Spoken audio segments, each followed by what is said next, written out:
Have you ever wondered where our food comes from?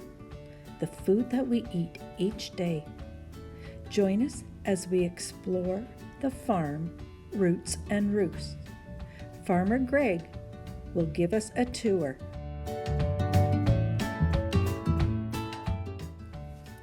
First of all, can you tell us how your family came to be living on a farm? Just by chance, mostly. So we started. I joke with people that backyard chickens. A lot of people in the North Bay area are starting to get into backyard chickens.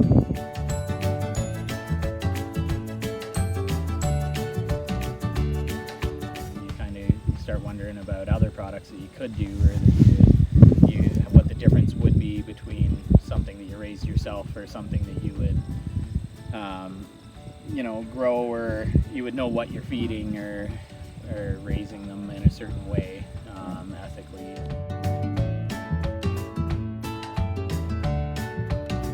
So for us, it was a conversation with the previous owners of the farm. I happened to mention to him that we were looking at expanding into possibly getting a pig for meat. His suggestion was that I should just own a farm rather than trying to do it in my backyard. Played with the idea for a while and ended up within a few months actually moving ahead with the plan. And part of the whole deal was that they were going to stay local, but that they were going to stay close enough that we could ask the questions. And it's really nice having a mentor in that aspect, because I didn't come from a farming background in any way. So this was just kind of a natural thing with 3 little boys. It was a good thing all around for us. Can you tell us how your children reacted when you told them you were moving to a farm? So Simon was pretty young, so he didn't quite get it. He didn't quite get he thought that you just pick up your house when you move, right, and you bring your house to a new place. And like young kids do, they don't really grasp the whole concept until they go through it once. Yes. And Colin was our next oldest, and he liked the idea. He's an animal lover. And, okay. Ben was our oldest, and he had a lot more memories in our old house, and it's a lot tougher to leave your house when you're a kid. How did you choose the name for your farm? It was, I think, a road trip. I think we were driving somewhere and just kicking around ideas for names, and we ended up liking, Roots as kind of like a very grounded and very kind of local thing. There's nothing more, local than roots. Like once you set your roots, and there was everything about that. Can you tell us how COVID-19 has impacted your farm? What we did was we kind of postponed some plans. We moved ahead with different plans that we had that didn't involve having people here, expanding our infrastructure, getting just work done on the farm, as opposed to focusing on the public coming to the farm. It was kind of disappointing. We really wanted to do some events on the farm that were going to be related to the nice weather, as opposed to just a fall pumpkin patch. We thought, it'd be great to have people out here when everything's green and lush and everything's in full production. Kids can actually handpick all their vegetables, not just a pumpkin, and get a good idea what's actually happening. So super transparent about how everything's done on our farm. We want everyone to not just know where their food comes from, but know how it's produced and how we produce it for them. We're now on our way to meet the chickens, the hens, and the meat birds.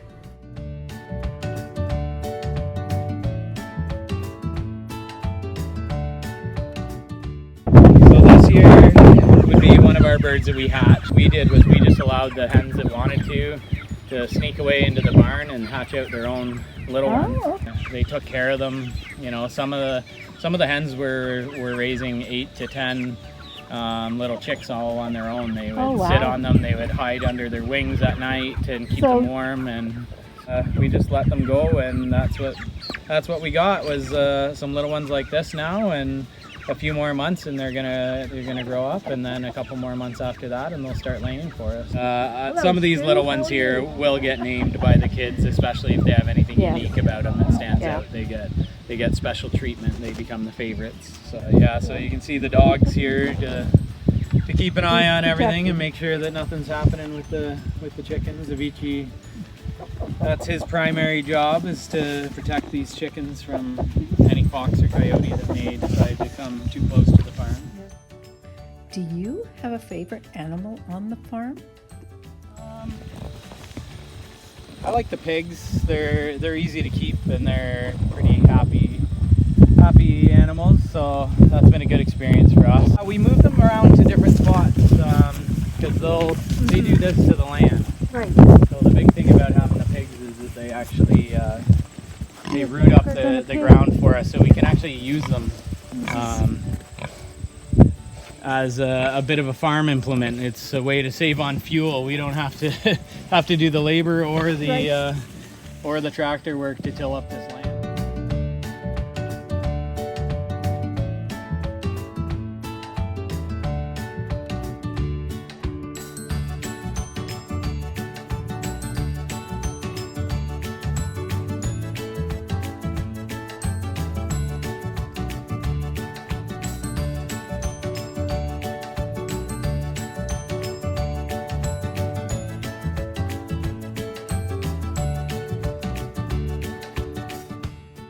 What do you find the most challenging aspect of farming? Well, this time of year I'd have to go with weather, especially in this area. I mean, Northern Ontario growing seasons are not something that make life easier. You have our own little microclimate here. It's kind of funny, like even in Powassan, people won't get frost and they'll think you're crazy, and I'll take pictures and show them and say, here's what happened here. So it doesn't take much elevation change or location change to get a completely different type of weather on any given day. Do your children have a favorite farm animal? And now the sheep have become a favorite amongst the family too. I was going to say, how about the kids? Yeah, they like to, it's like cuddling a wool sweater. They can pet them and grab them, and they're a lot of fun. So their kids love just sticking their fingers in because their wool gets so thick.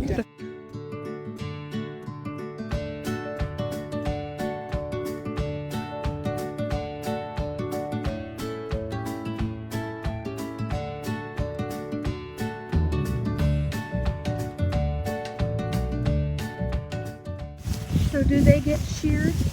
They do, yeah. So usually they get sheared around now again, and then they'll grow back their winter coat. But so how many times a year? They'd be twice a year.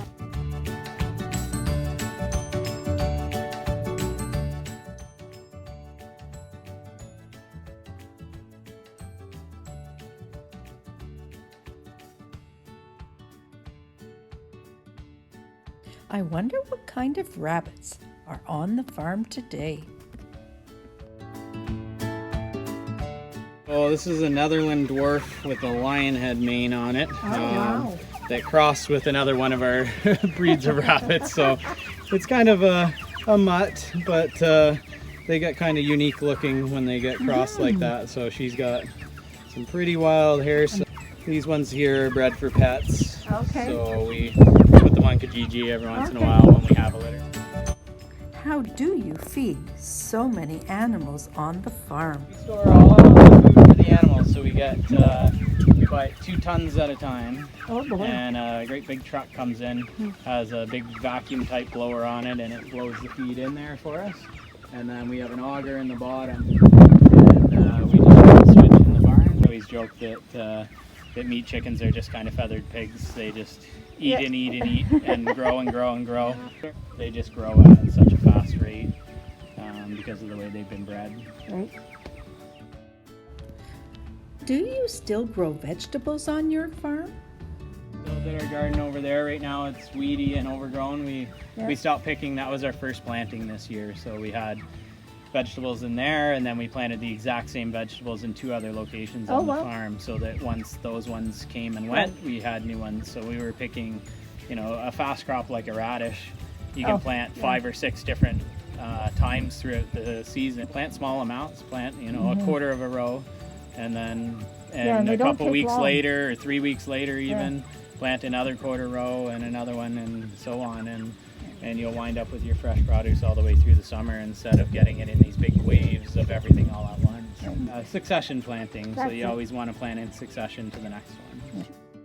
Would your farm be considered a hobby farm? This is my primary Income. income, so we're a registered farm. Okay.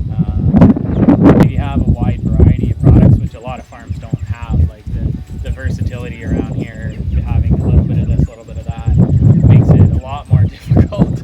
That's why a lot of people kind of focus on certain things. No day's the same as the previous. No, it's, the animals will see to that you always have a different day than the previous one. They'll sneak out or something will happen, but yeah, I mean it helps when a certain crop doesn't do well and you can fall back on another one or onto your meat animals or your whatever it is that you're doing. Once the growing season started, we're able to keep supplying and producing for everybody all fresh produce all year long. So we grew thousands of onions this year, and when that happened with the recalls, they all went at the farmers market as fast as we could pull them out of the ground. So it's a big thing on focusing local. And you had mentioned before the Powassan Farm Stand Tour. Yes.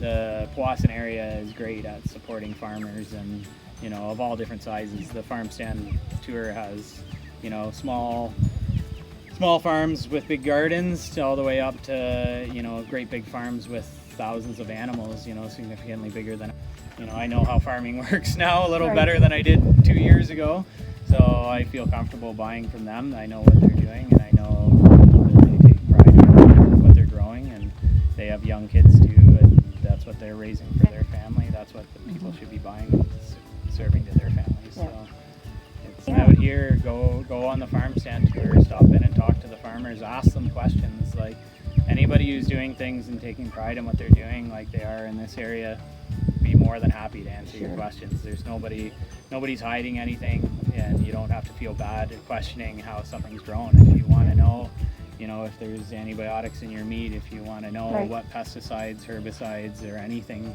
at all was used on your products that you're buying, just ask the farmer and they'll tell you. And there's certain crops that really can't be done in this area without having some level of chemical involvement on a large scale, and then there's things where you can get away from it completely. So if you want to steer yourself in that direction, then you can do that too. So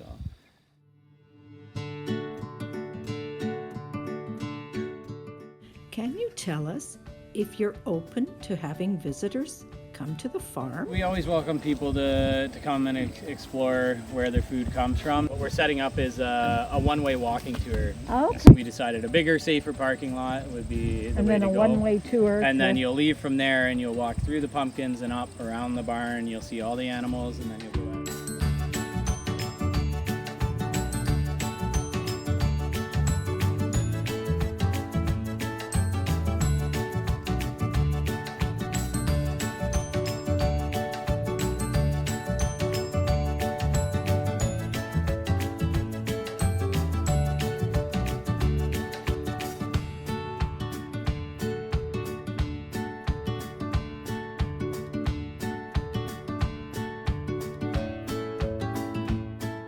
A little corn maze set up.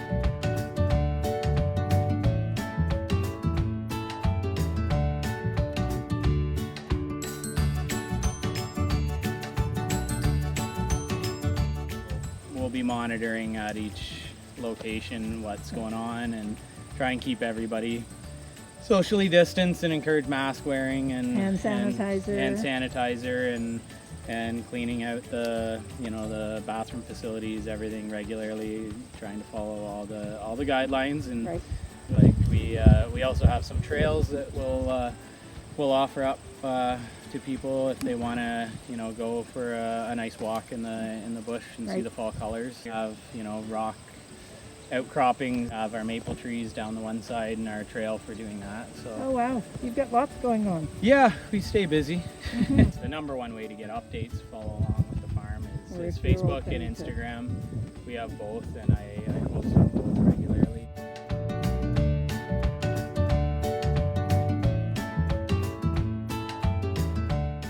Can you tell us who comes to visit you on the farm? Like we get a lot of families bring their kids out. And I give farm tours to older couples all the time. It's Right. not So it's just not the just young families that want to be on the farm. Everybody really enjoys it. You get people who grew up on farms, seniors, Right. and you get generational things with people where they come and the grandparents are here and the grandpa says, well, we used to have pigs on the farm growing up, and starts telling stories to his grandchildren they've never heard before. So Wow. that's pretty interesting to see that spark conversation even within their own family. They didn't even need to come here and listen to me talk about it. Grandpa can tell them all about farming. That's how they grew up. So it's pretty interesting.